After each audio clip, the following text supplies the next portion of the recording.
राधे राधे। आज हम बात करेंगे आंवला नवमी, जिसको हम अक्षय नवमी और कुष्मांडा नवमी से भी जानते हैं। 21 नवंबर मंगलवार के दिन ये आ रहा है। आइए इसका रीजन, इसका पर्व हम क्यों मनाते हैं, थोड़ा वैज्ञानिक पद्धति से, साइंटिफिकली रीजन से जानने की कोशिश करेंगे। आंवला नवमी विशेष रूप से हेमंत ऋतु और हेमंत ऋतु के भी 24 दिन बाद, जो हेमंत ऋतु प्रारंभ जिस दिन से होता है उस दिन से 24 दिन बाद यहाँ पर आता है। तो आंवला नवमी विशेष रूप से चंद्रमा से संबंधित और हमारा शारीरिक गठन से संबंधित होता है। क्यों आंवला नवमी? क्यों?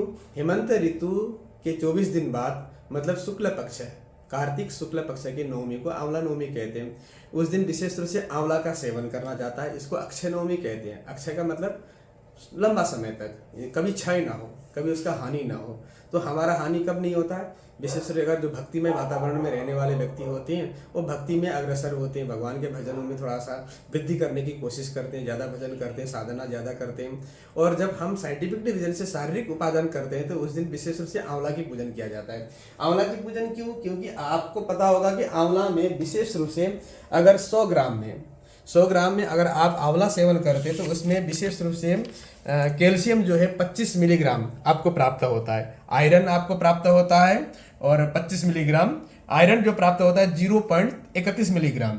और इसी तरह से पोटेशियम जो प्राप्त होता है 100 करीबन 97 के आसपास ये आपको मिल जाता है। इसी तरह से मैग्नीशियम जो होता है 10 मिलीग्राम होता है। और ये सारे के सारे हमारे जीवन में, हमारे शारीरिक खास करके रोगों को समाप्त करने का एक प्रकार की औषधि है। हमारे आयुर्वेदिक में विशेष रूप से चरक जी ने बताते हैं आंवला हमेशा सुपाच्य होता है, कभी भी वो कुपाच्य नहीं होता है। इसलिए अक्षय नवमी के दिन आंवला का सेवन करके विशेष रूप से उस दिन भक्तिमय वातावरण या हमारा भक्तिमय जीवन को व्यतीत करने की संभावना होता है। आंवला का सेवन तो वैसे आप 12 मास और किसी भी महीना और किसी भी समय, सुबह शाम दोपहर रात को कभी भी सेवन कर सकते हैं। ये कभी भी आपके शरीर में नुकसानदायक नहीं होता है। इसीलिए उस दिन अक्षय नवमी के दिन आंवला नवमी भी कहा जाता है। और विशेष रूप से जो पहाड़ों में रहने वाले हेमंत ऋतु के मास में, जैसे बद्रीनाथ जी हैं, केदारनाथ जी हैं, वो अपने पट बंद कर देते हैं, फिर नारद जी वहाँ पर सेवा करने के लिए आते हैं। इसकी कहानी और महात्म तो बहुत लंबा है,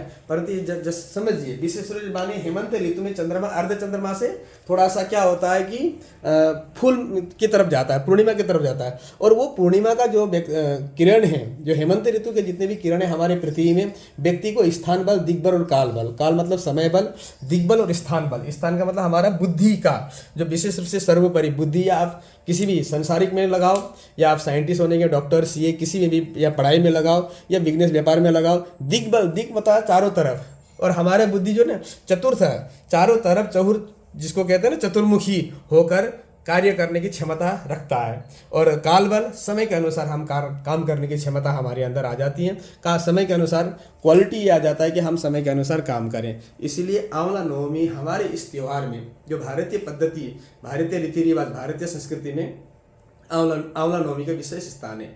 उस दिन साधना कीजिए। जिस लाइन के आप हो, विद्यार्थी हैं तो पढ़ाई में ज़्यादा ध्यान, भजनानंदी हैं, साधनाशील हैं तो साधना में ज़्यादा ध्यान, या फिर अगर आप व्यापार हैं तो व्यापार की दृष्टिकोण में भी आंवला नवमी विशेष रूप से देता है। उस दिन अपने आप को नेगेटिव मत रखिए, दिमाग को ब्लैंक कीजिए, भगवान की तरफ, या जिस की आप उपासना करते हैं, जिस विग्रह की उपासना करते हैं उसी की तरफ ले जाने की कोशिश कीजिए। राधे राधे।